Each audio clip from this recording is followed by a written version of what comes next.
Hey guys, welcome back to another episode. So, last night I watched The Santa Claus 3 shortly after watching and doing The Santa Claus 2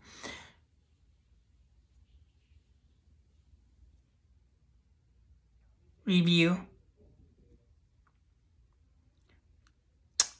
But yeah. It's an okay movie. Still not one of the it's still one of the weakest films in the franchise, I believe. But it is more of an interesting what if scenario. But the what if scenario kinda happens quick. The whole it's not a bad movie, especially since it's 17 years old, almost 18 years old at this point, which, holy moly. I mean, I guess there does have to be a reason why Santa Claus or Tim Allen Santa Claus has to just kind of wish he wasn't Santa at all. But I mean, they did it with I think they did it nicely with how the way it's set up with Jack Frost kind of causing havoc and chaos with just ice breath and freezing Tim Allen's, aka Santa Claus's,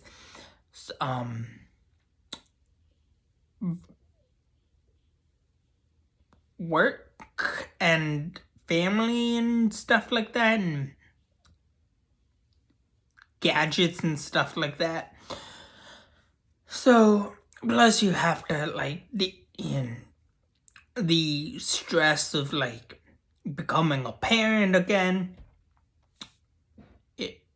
It's I mean, I'm pretty sure it's a lot, but I mean, they do go all out, but then again, the retcon is frustrating. And I will talk about the retcon. I'll go in a deeper rant about the retcon that they made in the third film to the show when I get to the show or do a redo review of the show. But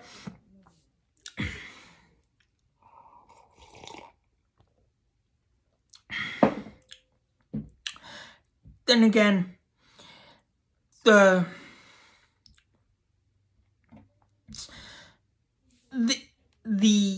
Tim Allen Santa doesn't have as many things on his hands as depression, as 1900s depression, Miracle on 34th Street Santa.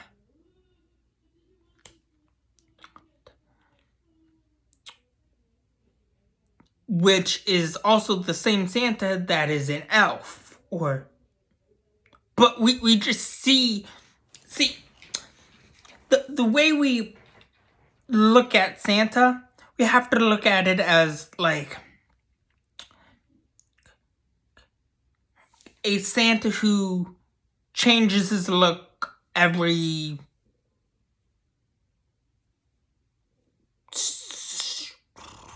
so often, I guess. Because our perception of what Santa looks like could be totally different to another person's perception of Santa. So we have to like put our mindset of like, yeah, we've seen all these like different versions of Santa, but it's only been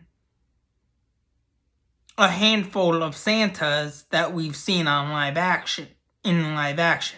Plus, you also have to take into consideration that the Franklin and Bass Santas are like the earlier version, or one of the more earlier like old-fashioned Santas that we didn't really pay too close attention to. So like when you're looking at like different versions of Santa or different perceptions of Santa, we have to like say, oh, this is that version's Santa, you know? But then again, it gets very, very, very tricky and complicated with each Santa that gets introduced and reintroduced and so on and so forth. And so, by definition and by logic and timeline-wise, if we're looking at the lore of Santa and the mythology of Santa, Santa would have been born from like early days to have so many versions and iterations of Santa, of Santa being Santa and doing what Santa does best.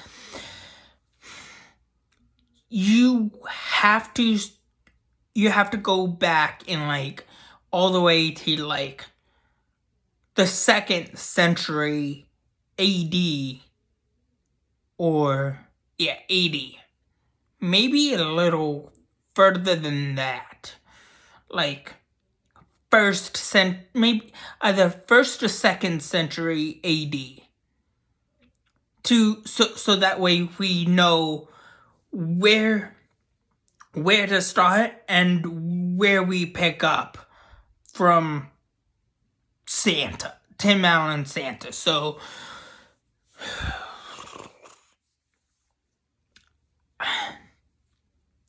plus, like, you have to take into consideration that Santa is yes, by definition, Santa is a legendary figure in the holiday traditional sense, but also the name Santa is more of a mantle. Like, yes, the name Santa is a mantle, but it's more complicated than that. Like, yeah, you have Santa helpers, right? But those are just like normal, traditional, like seasonal mantle stuff. Like anybody can do. It's like being a Santa cosplayer. But instead of like the way we think of a normal mantle as a mantle, it's more of a year-round thing, mantle. if that makes sense. So,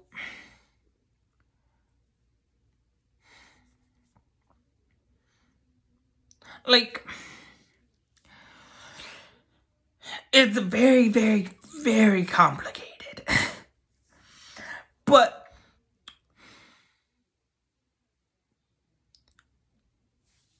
the way we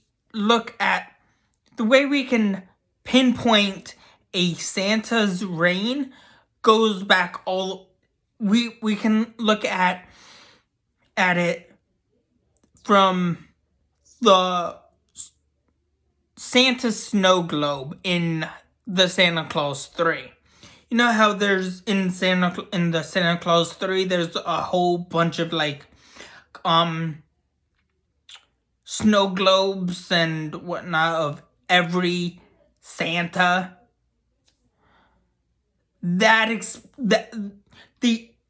snow globe tells us how many Santas there have been.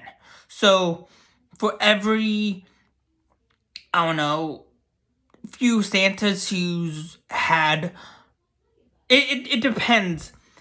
Some Santas have had longer reigns than some. Others have had shorter reigns than some. And a few have had mid-level reigns, middle-level reigns of being Santa than either or combined.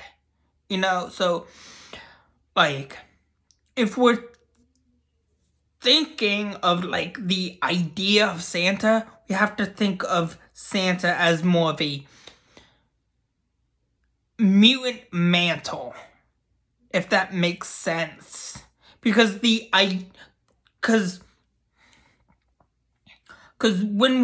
when we think of the idea of the mantle of Santa, it can get kind of tricky and whatnot. So, like, it depends on who's who. And I want to say the one who had, I want to say, significant longer reign than most would be Great Depression Santa, aka Elf Santa, aka Santa from Miracle on 34th Street Santa, because those three Santas are the same Santa. We're just looking at we're looking at different actors who have played Santa in different ways, in different, but each Santa is the same. We're just looking at a different actor who's playing Santa than what we are traditionally looking at the name Santa. Like, for example,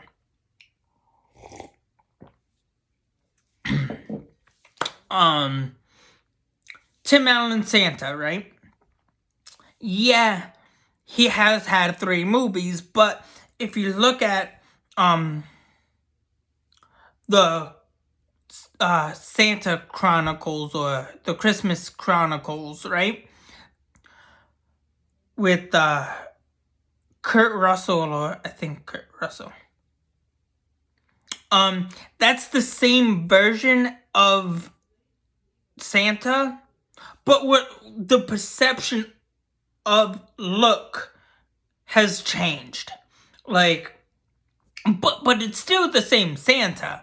We're just seeing a different face to the same version of Santa, if that makes sense. So it's kind of like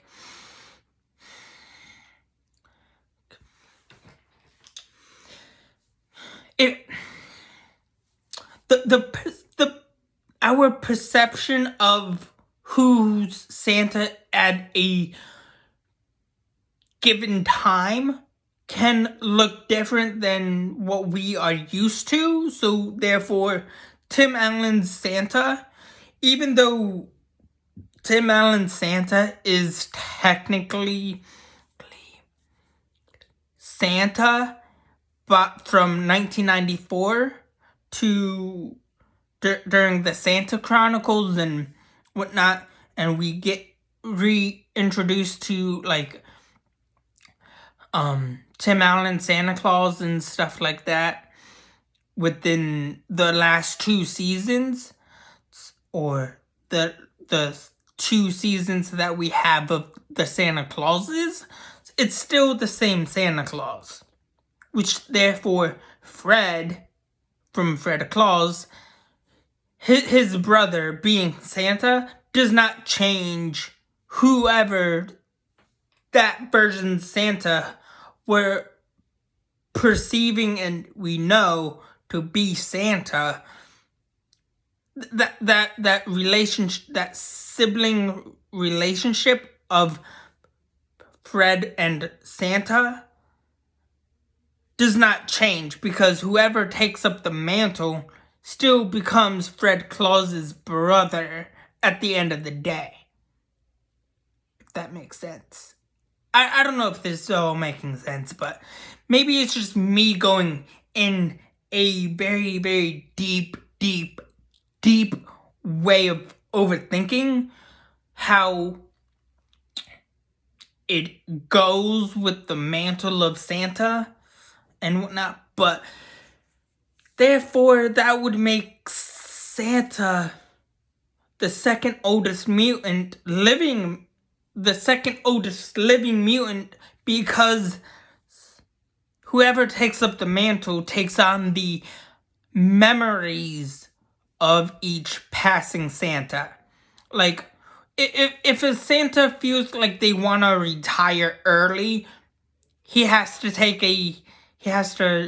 find a better replacement. He has to find a Santa replacement. And if they get overthrown, or just are like, I'm done, I want to hang up my jacket, my coat, my red coat, my gloves and whatnot, then they can. It's more the job of Santa is more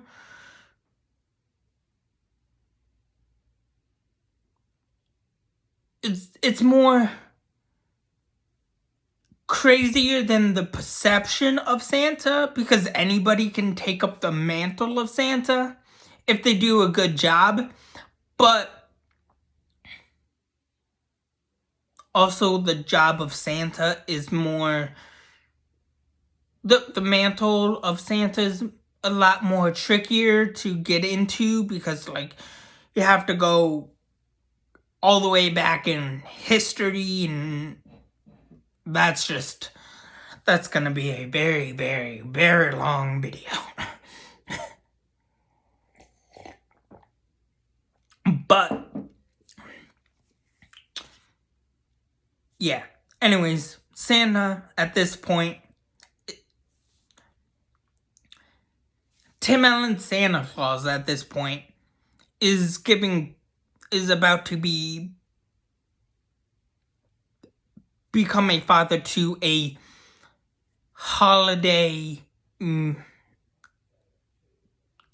mutant who we get introduced as at the end, named Buddy, which is weird, because not weird, but interesting. It's interesting that he picks the name Buddy because his grandfather, Carol's father, is the same, is that version's elf. Is the same elf that, but we didn't realize that elf was born in 19 70.